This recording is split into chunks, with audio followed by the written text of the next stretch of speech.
Hey, everybody. Welcome to the Paw Paw Hour. Cheers. It's a beautiful day here, almost 70 degrees, and the pawpaw trees are gorgeous. They're like golden yellow. I've been taking pictures. I'll put some in the course. Also, you'll see them on my social medias, but it's been a gorgeous year for fall foliage. Partly because we had such good rain. We had a really strong rain season here, one of the best ever, which has extended our fall colors into early November, which is later than usual. So, the fall foliage on pawpaws is going to vary based on the season, the rainfall, and are you north or south? But all pawpaws, given the chance, will turn some shade of yellow. And I guess if you're in the north, the potential for a frost while the leaves are green would sort of skip the yellow. They would turn brown and drop. And then within cultivars, there are different.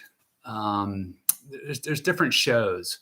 Like sunflower is gorgeous, lots of beautiful yellow. But I mean, I've got mango out there. I've got Neil Peterson's. I mean, to me, they're all looking gorgeous on our site now. But maybe in the more northern reaches, certain cultivars would stand out more than others. But it's been really nice to be out there. So this session is in relation to the second lesson in, For the Love of Pawpaws online course, where we talked about choosing a good pawpaw tree. Sort of what to look for if you're buying one, sort of different conditions, pots, dug up versus potted, types of pots. And then we got into cultivars as well. So, if you're wanting to fire me up with some questions, this is your chance. And I'll say it doesn't necessarily have to be exactly about the lesson. This is your all's time. And I'm here. So, you could just ask me anything you want if you'd like, and we'll go from there. Otherwise, I'm just going to talk. I'm going to talk about some of my favorite pawpaws. One of the ones I didn't talk about in the lesson was PA Golden. So PA Golden is actually a series, PA1, PA2, PA3, PA4. And they were developed up in New York. But what I understand is that the seeds came from Pennsylvania. So there you go. And it's a great cultivar. It's very productive. It's very strong. To me, it has a lot of the wild characteristics in it, both as like a vigorous, strong, resilient grower. And the fruits aren't large. And I'd say they're moderately seedy. And they're very flavorful, very rich flavor, but slight hints of bitter, after notes, which is more common in the wild ones. And also the flesh can go soft quickly. Can get a little squishy quickly, which again is potentially a more unselected type characteristic. That said, it is still chosen to be grown in even orchard settings because it's highly productive.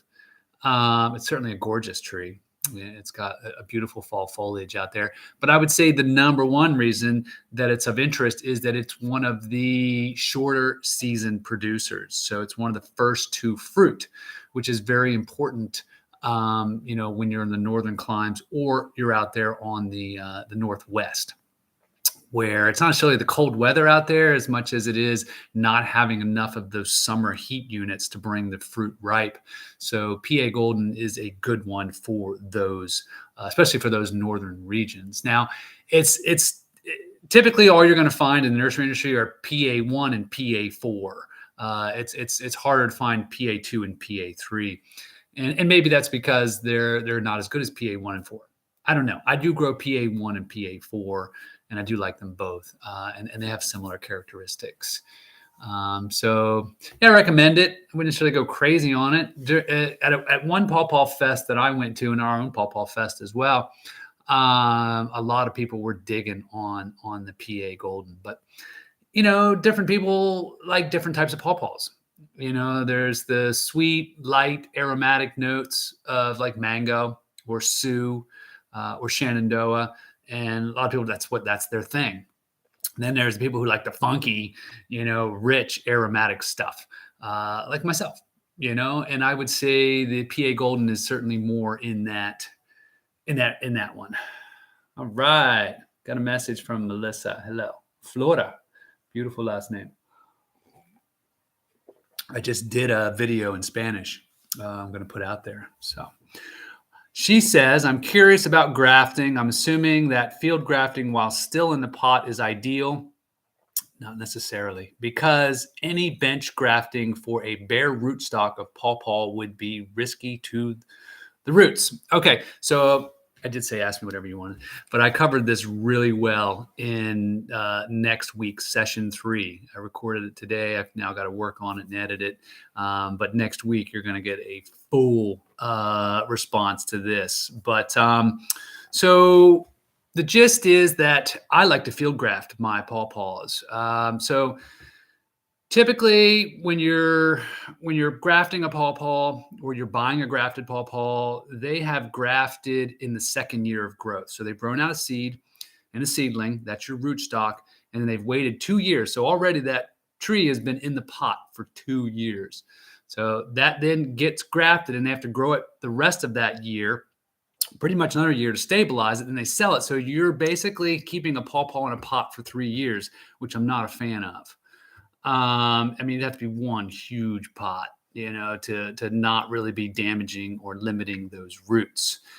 So I personally am a fan of planting out my pawpaw trees seeds within the first season of them germinating, either direct seed or grow them out and plant them within a year. Let them then grow a year in the ground and then graft them on site. So already planted. If you have that opportunity, that is the sweet spot for the tree and for the overall health and vigor. And so, but you're saying bare roots. Yes. I would not try to graft a bare root pawpaw ever. And I wouldn't try to graft a pawpaw that I recently potted either. So I wouldn't do any stress to the pawpaw and then try to graft it. There was a couple years back where I had planted out. I planted out, my seedling, a year-old seedling in the fall, and it was big and beautiful. It was really strong. So that next spring, I'm like, well, I'm eager. I'm going to graft it. And I grafted it, and it wasn't ready. It needed another season to sort of reestablish those roots and become strong and allow that energy to flow into that graft union. So, so that's why you typically 2 years is ideal for grafting, and ideally that happens while it's in the ground. Site grafting for pawpaws works really well. You have to wait till the temperatures are warm enough, regardless of how you or where you graft. You want to make sure the temperatures are warm enough. I typically wait until the daytime temps are easily 65 or more for pawpaws. 70s even better. Not in a super hurry because warmth helps that graft union meld together. Anyway, I do cover this really nicely in next week's session. So if I missed any bits, you'll get the full lowdown. Ron L. All right, buddy. What is it? Typically, how many years should I realistically expect to wait for fruit to start forming if growing the following cultivars from seed? Well, I don't know what following cultivars you're mentioning, but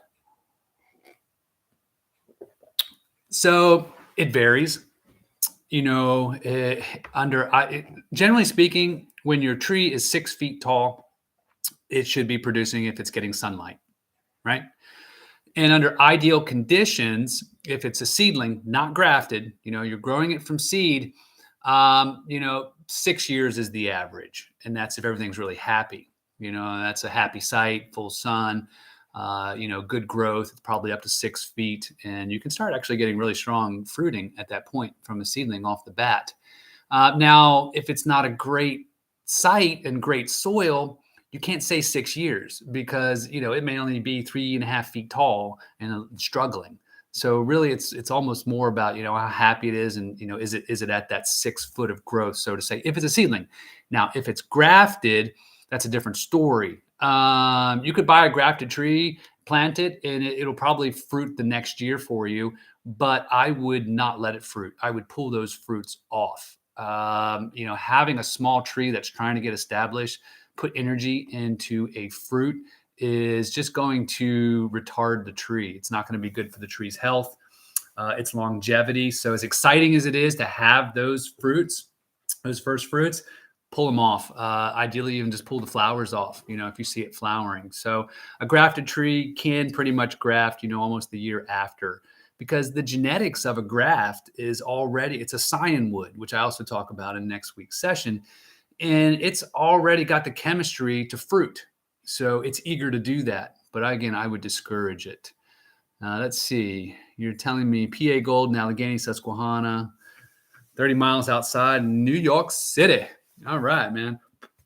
I wonder if are you in the Catskills? If you're getting, 30 miles outside of New York City could be, you could be in zone 6. You could even be in zone 5.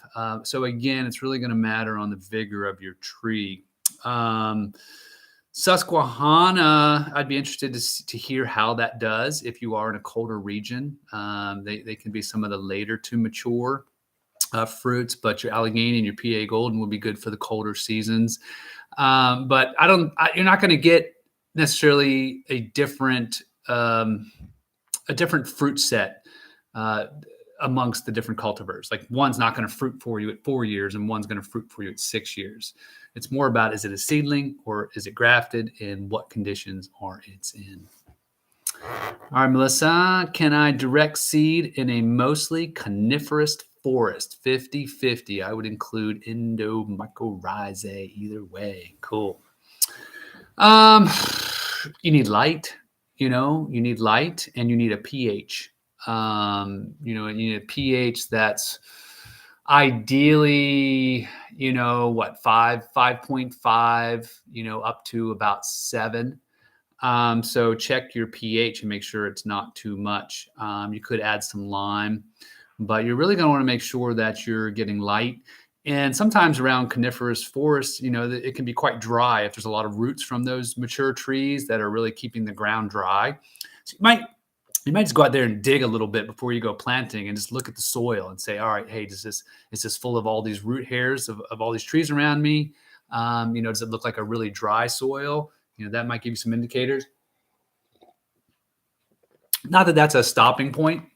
If you really were gung-ho and you had a bit of a sunny area out there, excuse me, what I would do is I would probably go in like a 6-foot circle out, and I would just cut those roots of all those surrounding trees. I would do a circumference, get deep down in there and just cut those roots so that, they're 6 feet out. And then I would mulch that whole 6 foot as well, with a good foot of mulch, whatever that is, wood chips, straw, whatever you can get out there.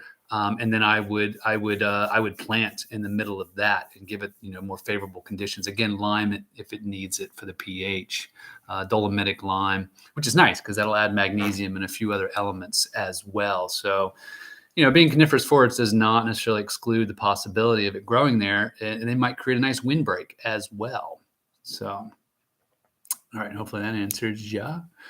We got any other questions?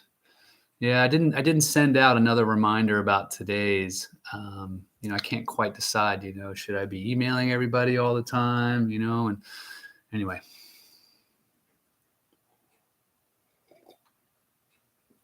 I'm glad you guys are here. Let's see. Let me see what else I can talk about. What are some of my favorite Paws here on the site? So, we have many, many, many.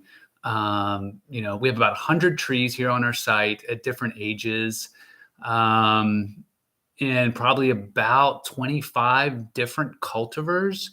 But of those cultivars, the ones that I have heavily producing are Davis, Mango, Allegheny, Sunflower, Susquehanna, Shenandoah, PA Golden, a little bit of 1XL, which is like a new favorite of mine.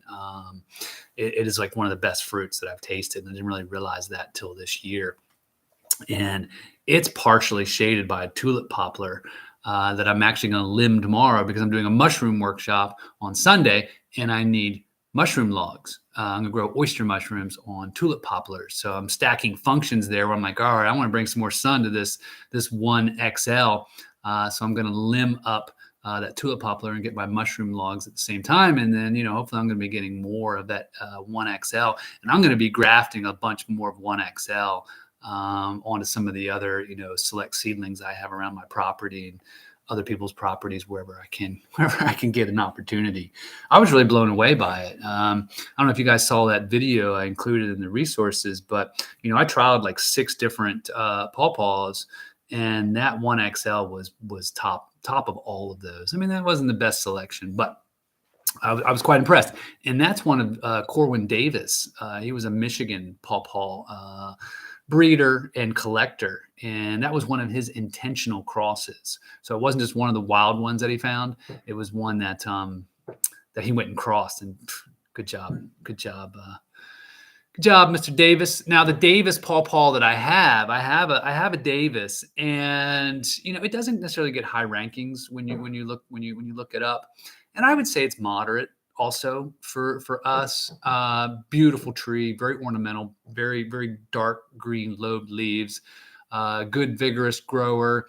And I would say moderate producer of mid-sized fruits that are decent, not bitter, not outstanding. So, kind of middle of the road.